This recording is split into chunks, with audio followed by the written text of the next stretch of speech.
बिस्मिल्लाहिर्रहमानिर्रहीम। अस्सलाम वालेकुम नाज़रीन, आप यूट्यूब चैनल देख रहे हैं। मैं इमरान ख़ान हूँ। नाज़रीन, बरतानिया में प्रोग्राम हुआ शहीद अरशद शरीफ की याद में। मैं तमाम सहाफ़ियों का शुक्रिया अदा करता हूँ जिन्होंने इस प्रोग्राम को ऑर्गेनाइज़ किया और उन्होंने याद रखा हमारे प्यारे साथी शहीद अरशद शरीफ को। इस साल 23 अक्टूबर को उनकी बरसी है। इस दिन उन्हें शहीद किया गया था कीनिया में, और इस हवाले से एक प्रोग्राम हुआ एतवार वाले दिन। कल इस प्रोग्राम में शिरकत के लिए हम लोग लंदन गए, वहाँ जाके हमने प्रोग्राम किया। मैं भी इसमें मेहमान था, साबिर शाकिर भाई भी थे। शहीद अरशद शरीफ की फैमिली से भी एक ऑडियो पैगाम आया था, वो भी सुनाया गया। शहीद अरशद शरीफ की 2 डॉक्यूमेंट्रीज़ भी दिखाई गई। कुछ उनके दोस्त हैं, आमिर मतीन साहब, दीगर कुछ और दोस्त हैं, अमीर अब्बास साहब, सिद्दीक जान साहब, दीगर और सहाफ़ी भी थे। तो इन तमाम ने वहाँ बातचीत की और साबिर शाकिर भाई ने बड़ी तफसीली बातचीत की केस के हवाले से, हक़ाइक़ के हवाले से। तो हम सबका शुक्रिया अदा करते हैं। ना हम भूलेंगे और ना हम भूलने देंगे। ये एक ऐसा केस है कि जो तारीख़ में ज़िंदा रहेगा, क्योंकि इसके मुद्दई हम तमाम सहाफ़ी हैं। आज कुछ बोल पा रहे हैं, कुछ नहीं बोल पा रहे। जो नहीं बोल पा रहे उनके दिल में भी दुख है, और कल वो ये सब आवाज़ उठाएंगे। ये जिन लोगों ने जुल्म किया है वो हमेशा इन सीटों के साथ चिपके नहीं रहेंगे। हम उन्हें कटहरे के अंदर लेकर आएंगे। जब ये मतला साफ होगा तो उन्हें इसका जवाब देना पड़ेगा। अभी सिर्फ इंतज़ार हम ये करते हैं कि जो बातें हम करके आए, जो हक़ाइक़ हमने सामने रखे, उसके बाद एस्टेब्लिशमेंट अपने कौन से मज़ीद टाउट्स और असासे लॉन्च करती है ताकि वो बेनकाब हों और हमें पता चले कि कौन कौन आजकल एस्टेब्लिशमेंट के लिए या मिलिट्री एस्टेब्लिशमेंट के लिए टाउटगिरी का काम कर रहा है। ख़ास तौर पे सहाफ़ियों में से मुझे इंतज़ार रहेगा कि कौन कौन अब इसका जवाब देने के लिए लॉन्च किया जाता है। नाज़रीन, ख्वाजा आसिफ साहब के मैं स्टेटमेंट्स देख रहा था। ये तो शर्मिंदा भी नहीं होते। यानी इस उम्र में आके बंदा कम से कम ये कर लेता ना कि मेरी उम्र की शर्म हो जाए। यानी शर्मिंदा भी नहीं होते। बहुत अजीब किस्म की डिटाई है। वैसे शर्मिंदा तो इन्हें तब होना चाहिए था जब ये उस्मान डार से इलेक्शन हार गए थे और जनरल बाजवा से कह के इन्होंने सीट ले ली थी।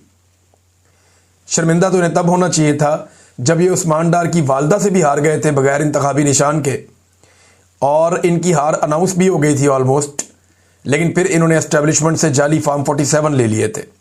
अब भी शर्मिंदा नहीं हो रहे। एक दिन पहले तक ख्वाजा आसिफ जिन मुज़ाकरात को गद्दारी कह रहे थे, मुल्क की दुश्मनी करार दे रहे थे, अभी वही मुज़ाकरात करने के बाद वो जश्न मना रहे हैं कि जनाब हमारा तो काम हो गया, काम बन गया, कमाल काम हो गया, हमें तो बड़ी कामयाबी मिल गई, और कामयाबी अपने खाते में डालने की कोशिश कर रहे हैं। यही तो इमरान खान समझा रहा था। इनकी खोपड़ी में बात देर से घुसती है। इमरान खान समझा रहा था कि पाकिस्तान मुतहम्मिल नहीं हो सकता सारे फ्रंट खोलने का, लिहाजा बातचीत करो और दहशतगर्दी के मामले को हल करो। अभी भी मौका है। इमरान खान साहब ने जो बाकी बातें समझाई हुई हैं, दहशतगर्दी से निपटने के लिए उस पॉलिसी के ऊपर आप चलें। ताकत का इस्तेमाल कम करें, दिमाग का इस्तेमाल ज़्यादा करें। सियासी लोगों को आगे लेकर आएँ, कबायली जरगे से बातचीत करें। ये मामला हल की तरफ जाएगा, वैसे नहीं जाएगा। इसमें नाज़रीन पाकिस्तान को देखें। पहले तो पाकिस्तान का बिल्कुल एक नुक्ता नज़रिया अलग था ना। जब पाकिस्तान डोनाल्ड ट्रंप को तश्तरी में सजाकर अफगानिस्तान के साथ एक जंग पेश कर रहा था कि हुक्म कीजिए आका, क्या करना है, तो ट्रंप ने ही फैसला करना था जो भी करना था। लेकिन हुआ क्या?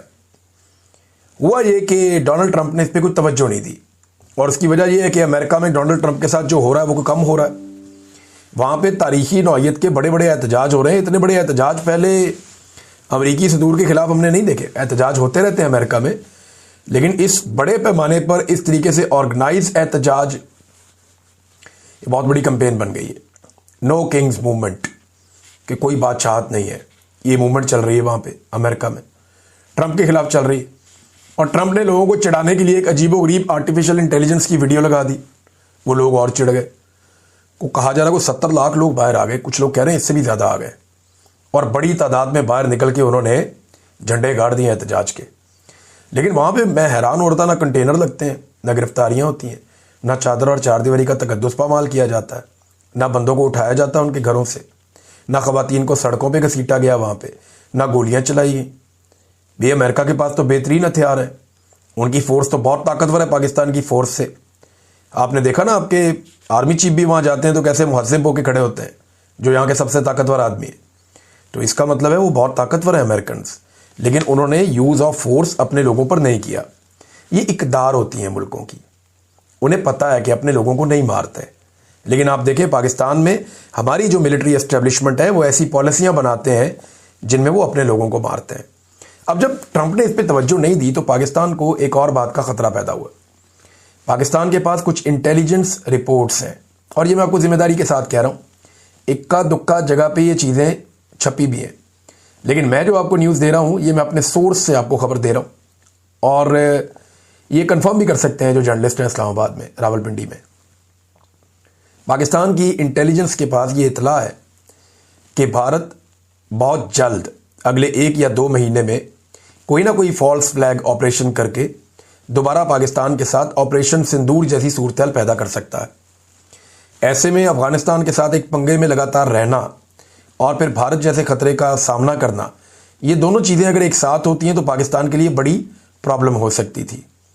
लिहाजा उस वक्त पाकिस्तान ने फ़ौरन कोशिश की, कतर को बीच में डाला, और फिर हमारा एक सीज़ फायर का मुआहदा हो गया। अब सीज़ फायर का मुआहदा तो हमारे पास है, लेकिन यहाँ पे एक और ख़बर आई है जो बड़ी तशवीशनाक है। ख़बर यह है कि बड़ी खामोशी के साथ ये काम डाला गया, और इफ्तिखार फिरदौस साहब हैं और बड़े तजुर्बाकार आदमी, इन्होंने इसकी निशानदेही की। फिर हमारे कुछ और जर्नलिस्ट हैं, उन्होंने भी निशानदेही की कि कतर ने पहले जो एक जारी किया था एलामिया, कतर से जारी हुआ था पाकिस्तान और अफ़गानिस्तान के मुज़ाकरात का, उस एलामिया में वर्ड बॉर्डर इस्तेमाल किया गया था, सरहद का लफ्ज़ इस्तेमाल किया गया था अफ़गानिस्तान और पाकिस्तान के बीच में। लेकिन फिर तालिबान के कहने पे उस लफ्ज़ को ख़त्म कर दिया गया, क्योंकि अफ़गानियों का ये मानना है, चाहे वो तालिबान है चाहे वो तालिबान नहीं है। अब ये आप नहीं कह सकते कि जी तालिबान की ये सोच है, नहीं, ये अफ़गानिस्तान के अंदर रहने वाले लोगों की सोच है, और पाकिस्तान में भी कुछ लोगों की ये सोच बाद औक़ात होती है। अफ़गानिस्तान में रहने वाले लोगों की ये सोच है कि ये ड्यूरेंट लाइन है, ये कोई मुस्तकिल सरहद नहीं है, हमें इसके आर पार जाने का पूरा हक है। दोनों तरफ हमारे लोग रहते हैं, कबाइल रहते हैं, यानी आधा गांव जो है वो अफ़गानिस्तान में, आधा गांव पाकिस्तान में है, तो हाउ इज़ इट पॉसिबल कि लोग आपस में ना मिलें। तो वो इसको बॉर्डर तस्लीम नहीं करते, और उनके कहने के ऊपर जो है वो ये कर दिया कतर ने कि लफ्ज़ बॉर्डर ख़त्म कर दिया। और इससे बड़ी हैरत की बात यह है कि पाकिस्तान ने इस पर एतराज़ कोई नहीं किया, खामोशी। देखिए, कतर कुछ करे, यूएई कुछ करे, या सऊदी अरब कुछ करे, या डोनाल्ड ट्रंप कुछ करे, इवन अब तो कोई इसराइल भी कुछ करे, तो पाकिस्तानी हुक्मरान नहीं बोलते, ये खामोश रहते हैं। और पाकिस्तान नॉर्मली कोशिश करता है कि इनके साथ पंगा ना ले, क्योंकि हमारे जो एस्टेब्लिशमेंट है या हमारे जो हुक्मरान हैं उनके इनके साथ दरीना और बड़े अच्छे मरासिम होते हैं। ये कारोबार भी यहीं पे जाकर करते हैं, मामलात भी अपने इन्हीं के सामने हमेशा रखते हैं। एक और बहुत बड़ी डेवलपमेंट हुई नाज़रीन पाकिस्तान में, मुझे आपके साथ शेयर करनी, बहुत ज़रूरी और बड़ी डेवलपमेंट है, और मैं पूरी कौम को मुबारकबाद पेश करता हूँ कि मई में जो एक लड़ाई हुई थी ना इंडिया और पाकिस्तान की, जिसमें इंडिया के तैयारे गिर गए थे, मियाँ नवाज शरीफ को अब वो बात पता चल गई है। मियाँ नवाज शरीफ साहब ने अब स्टेटमेंट जारी किया वो मई वाले इंसिडेंट का। इंडिया और पाकिस्तान की जो जंग मई में हुई थी, जून, जुलाई, अगस्त, सितंबर, अक्टूबर, ये अक्टूबर के मिड में आके, बल्कि मिड के भी बाद, मियाँ नवाज शरीफ साहब को पता चल गया कि जनाब इंडिया और पाकिस्तान की तो लड़ाई लगी थी, और अब उन्होंने स्टेटमेंट जारी कर दिया। मियाँ साहब का स्टेटमेंट है, पाकिस्तान हमारी रेड लाइन है, पाकिस्तान की तरफ किसी को मैली आंख से देखने नहीं देंगे। क्या बात है मियाँ साहब की। मियाँ साहब आप सिर्फ 6 महीने लेट है, 5 महीने, लेकिन आपने स्टेटमेंट कमाल दिया। लेकिन अब आपको मालूम हुआ कि लड़ाई हो रही है, यानी आपको बताया ही नहीं किसी ने मियाँ साहब कि लड़ाई तो गुजर गई है, तो लड़ाई के बाद जो मुक्का याद है वो अपने मुंह पे मारना चाहिए। मियाँ साहब आप वही है ना जिन्होंने मोदी साहब को अपने घर शादी पे बुला लिया बगैर वीज़े के, बाकी लोगों के साथ बहुत सारे लोग और भी आ गए थे।